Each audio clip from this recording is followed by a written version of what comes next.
জামুগুৰিঘাটৰ এটা ২০০ বছৰীয়া পুৰণি পেপা। আজু ককাৰ দিনৰে এই পেপাটি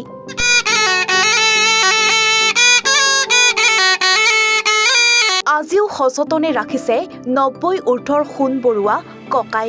যৌৱনকালৰ স্মৃতি ৰোমন্থন কৰি বজাই দেখুৱালে তাহানিৰ পেপাটি। অসমৰ বিভিন্ন প্ৰান্তৰ লগতে জামুগুৰিঘাটতো বাপতি সাহোন ৰঙালী বিহুটিক আদৰাৰ চলিছে ব্যাপক প্ৰস্তুতি। ইয়াৰ মাজতে কিন্তু থমকি ৰোৱা নাই জামুগুৰিঘাটৰ হাটিঙা ৰামপুৰৰ ৯০ ঊৰ্ধৰ সোণ বৰুৱা ককাৰ এটা বিশেষ পেপাৰ গুমগুমনি। আজু ককাৰ দিনৰ ২০০ বছৰীয়া পুৰণি এই পেপাটি। সোণ বৰুৱা ককাই সযতনে সাঁচি থৈছে বহু পুৰণি এই পেপাটি। বিহু বুলিলেই ককাৰ হেনো আজিও গা ৭খন ৮খন হৈ উঠে।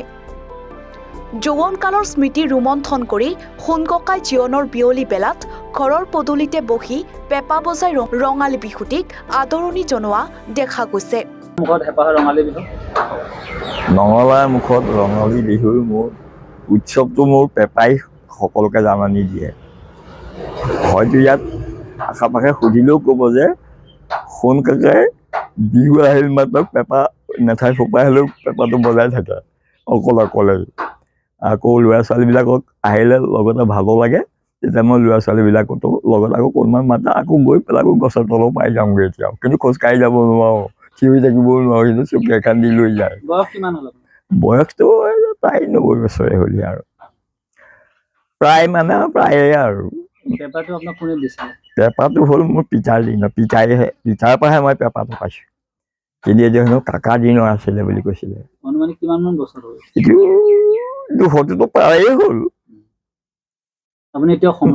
এতিয়া মই এতিয়ালৈকে সংৰক্ষণ কৰি আহিছোঁ। নিজে পেপাটো ছিগি খহি গৈছেগৈ, তেওঁ মই ৰাখিছোঁ সেইটো পেপাটো তেতিয়াৰ পৰা বুলি।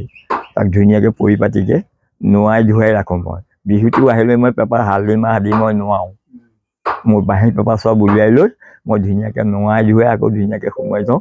মন গ'লে অকণ বজাওঁ, আকৌ দেহাটো ভাল লাগি থাকিলেই বজাওঁ, আকৌ পটককৈ শুই যায় নোৱাওঁ আকৌ থাকে। আপোনাৰ দেউতাই আপোনাক দি থৈ গৈছে আপুৰুগীয়া বুলিয়ে ক'ব লাগিব।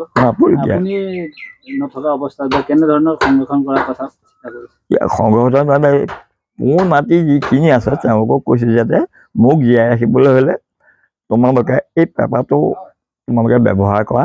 আৰু অকণ বজাইছেও, কিন্তু বজাইছেও মানে এটা কথা নহয়, মোৰটো যুগত লগত এতিয়া এইটো যুগ নিমিলা হ'ল। মোৰটো যুগত মোৰ পিতাই শিকাইছিলে যে এই বিহু নামটো তই গা, এই বিহুটো গাব পাৰিব লাগিব। মই আকৌ তেতিয়া উপায় নাপালে মই সেই বিহু নামটো গাওঁ পেপাত। নাই এতিয়া নিচিনাকৈ মই আকৌ তৌতা কৰিব নাজানো। আকৌ আজিকালি বজাইছে শুনি আছোঁ, কিন্তু মই বিহু নামহে গাওঁ, মই বিহুটোহে গাওঁ মই। পেপা অসমৰ বাহিৰতে বজাইছোঁ। ইফালে আগত তোমাৰ দিল্লী পাইছোঁ মই, তেতিয়া ল'ৰা ছোৱালী বুলি ক'ব লাগিব আৰু সৰু বয়স। তাৰপৰা এখন তোমাৰ সৌ কলিকতা উৰিষ্যা এইবিলাকত ফূৰ্তিতে গৈ বজাই, কিন্তু তেতিয়া তোমাৰ ফটো মৰা মানুহো নাই পালানে। বোলে বহুত এতিয়া আজিকালি ক'ৰবালৈ গ'লে গ্ৰুপ এটা ফটো এখন লৈ আহে, তেতিয়া একো নাই সেইখন গ'লোঁ আৰু খালোঁ বলো ফূৰ্তি কৰিলোঁ আৰু গুচি আহিলোঁ। কিন্তু তাৰপিছত জানিছিলোঁ এইটো ব্যৱসায়মূলক, কিন্তু মই ব্যৱসায়টো এতিয়াও মই ব্যৱসায় বুলি নধৰিলোঁ আৰু নলওঁ, মই একো ব্যৱসায় নলওঁ।